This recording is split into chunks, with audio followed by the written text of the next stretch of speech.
Hi everyone, and welcome to this episode of Love, God, and the Art of French Cooking. I'm James Twyman, and I'm the author of the book of the same title, and I'm really happy to welcome you and to have this chance to introduce you to a book that's really very personal and very important to me. I'm hoping that you're going to enjoy it as well. In fact, this episode we're going to talk a little bit about the book and what inspired it, how it all began. And I'm going to be introducing you to a very dear friend of mine in a moment here who was really the inspiration behind this book.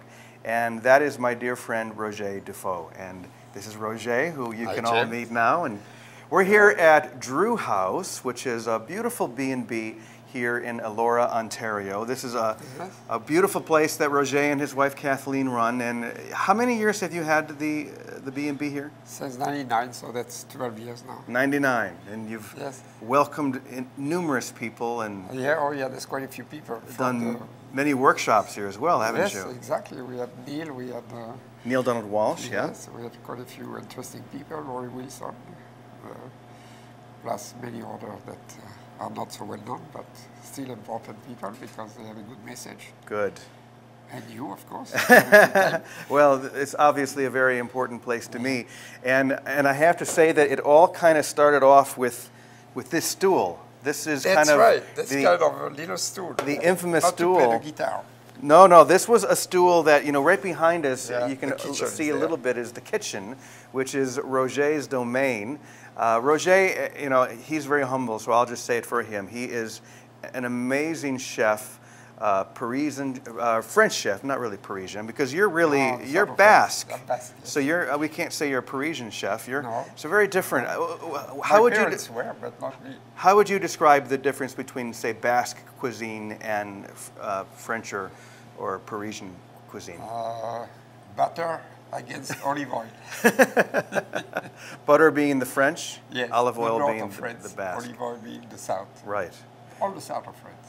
Well, as I said before, this is a very personal book to me because it really started with some very personal experiences and just happening to be here at Drew House at that time.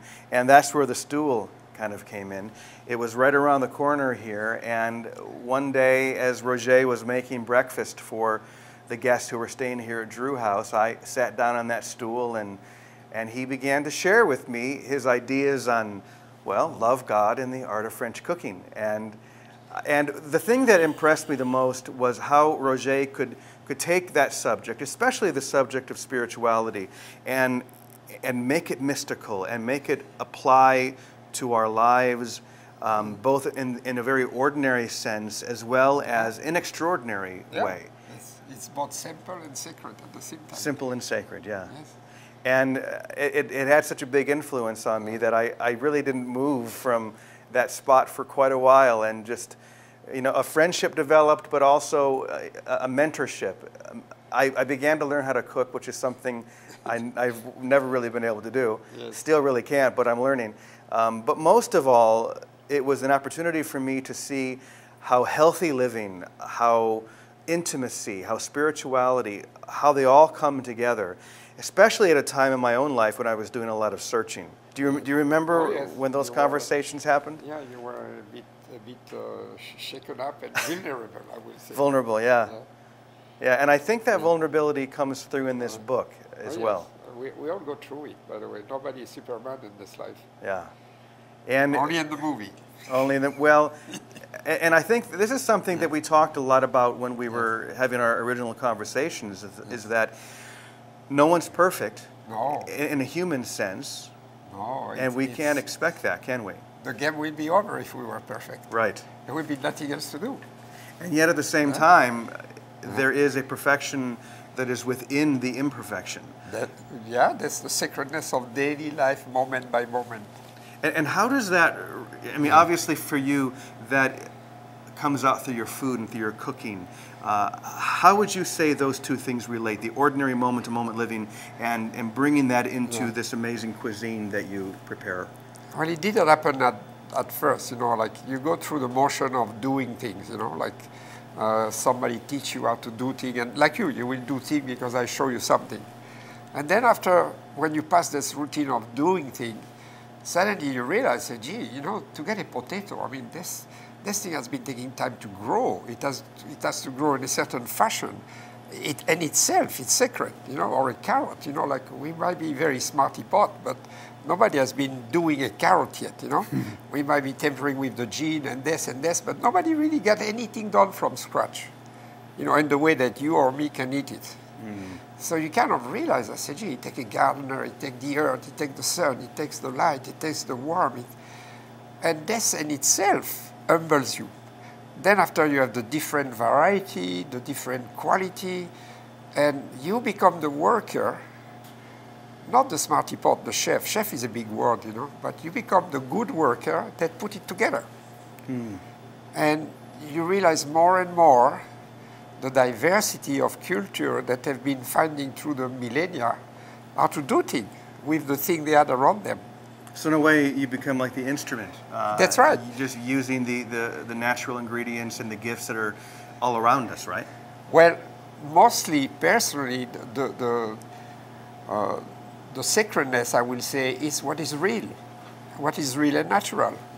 And you come to realize this because our world today is mimicking a lot of things. You know, like the food business is becoming very smart at mimicking, for example, the vanilla. You know, there's not real vanilla in the world. Maybe 2% is used. 98% is phony vanilla. But it's pretty smart because it really tastes like vanilla. However, it's still phony. It's a chemical. So you realize then the sacredness of real thing. It's really, really something that you marvel at. You don't do this at the beginning. You do this after. And so you have to put your heart at it and trying to respect them. And I believe you become good because you respect nature. So it's about respecting what is most natural, and with what is most natural, putting it up together, us. Yeah, to speak for itself. Yeah, you don't have to be complicated about it. You right. see, the thing I would do today are very simple. However, the produce are very good. You don't buy a mediocre produce and expect this to be a super thing. Right. No way. Or something funny and expect it to be real. Well, we're going to actually be experiencing some of Roger's cooking here. Yeah. We've prepared a number of clips, really cooking classes, and also to give you all the opportunity to see what it's like, you know, to hang out with this amazing guy, to learn in a very concrete and real way some of these lessons, which are the lessons that I learned and shared in this book. And as we said before, it's a very vulnerable book, but I think this is a very vulnerable process, eating and sharing. Yeah. And that's why I'm so excited to be here and to be with our audience that we have here at Drew House. And it's about sharing. That's what it's all about between human beings. If we don't share anymore and if we are separate from each other, the magic is gone. That's right. Well, stay with us. I hope you get to enjoy more of these clips. Once again, I'm James Twyman. This is Roger Dufau, and we're going to be talking more about love, God, and the art of French cooking. Okay. I guess it's my turn to cook.